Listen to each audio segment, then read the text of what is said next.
How you doing? Tales from the road. So, for those of you who are probably already well aware, I am en route to Yellowknife. I have to go up there for a week for work. And what you may not be aware of is the fact that I'm currently not in Yellowknife. This is the Hyatt Place Hotel, Toronto Airport.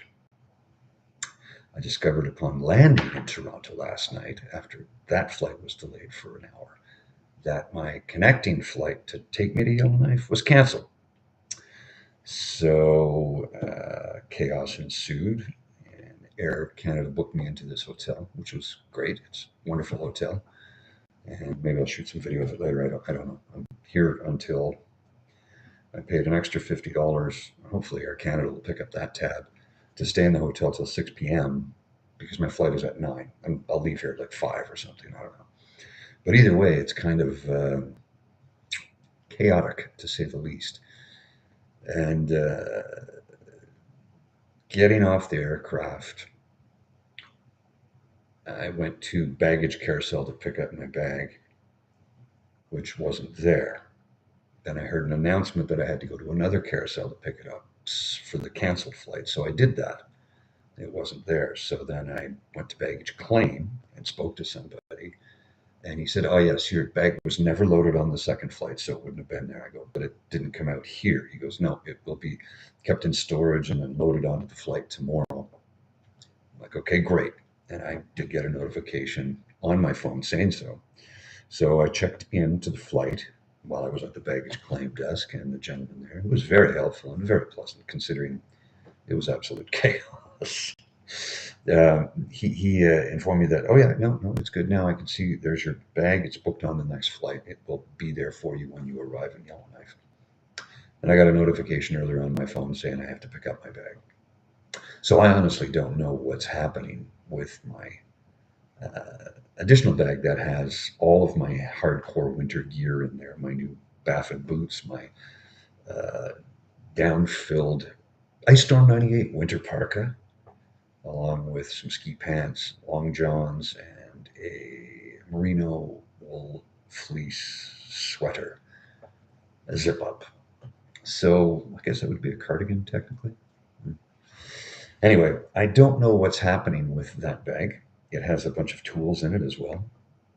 So hopefully it arrives in Yellowknife. So my room in Yellowknife, I called them, the hotel, and they were very helpful. They said, "Oh yes, you'll still have to pay for tonight, even though you won't be here till tomorrow." And I said, "Yeah, I understand that. It's just the way thing goes." But they'll hold on to the room. And I said, "Well, my flight doesn't land until midnight, Yellowknife time."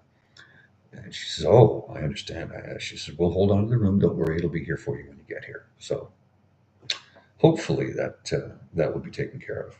Now I did have to put in. This is the, this was interesting when they're like, "We're going to just take your credit card for incidentals." Now it used to be $350. Some places would charge 500 for the place to stay in here. It's a suite. I mean, there's a couch, giant queen size bed. It's not king.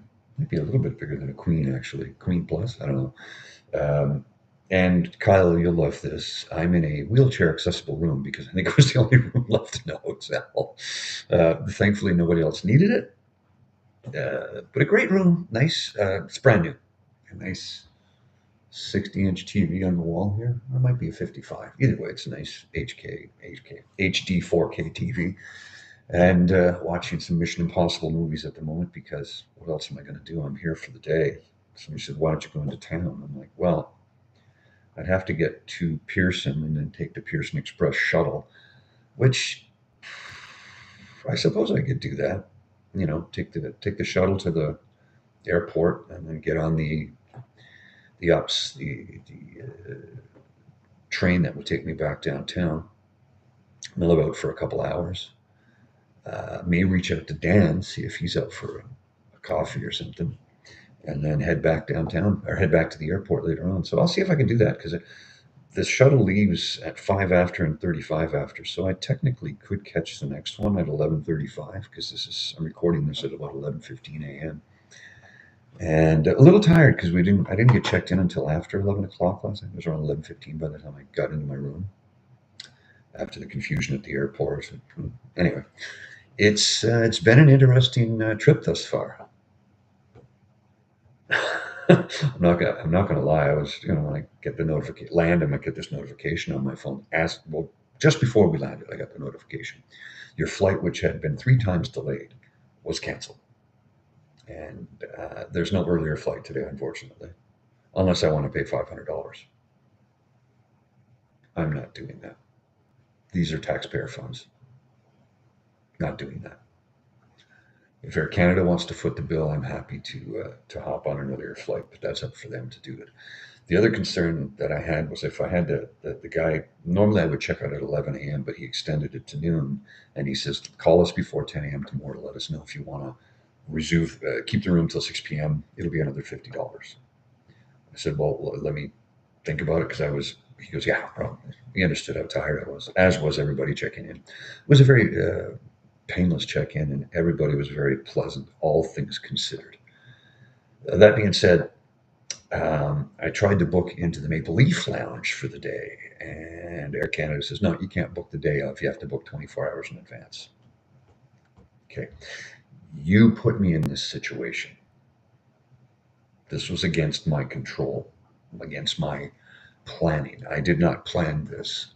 You should give me free access to your lounge instead of just a hotel room and two $15 vouchers.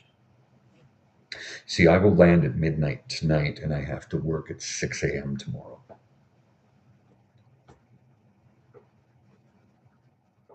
Yeah, not very happy about that. It's what you would call a major inconvenience. Just checking something on my monitor here. You can tell the lighting here isn't the best. I didn't bring any extra lights with me. I hadn't intended to be recording anything in a hotel room in Toronto because I'm not supposed to be here. Anyway, I'm just going to chill out for a little bit. Maybe reach out to Dan. I don't know. I need a I need a nap. I think is what I need. Relax. Maybe go down to the lounge. There's a bar downstairs. Maybe watch some football. I honestly don't know.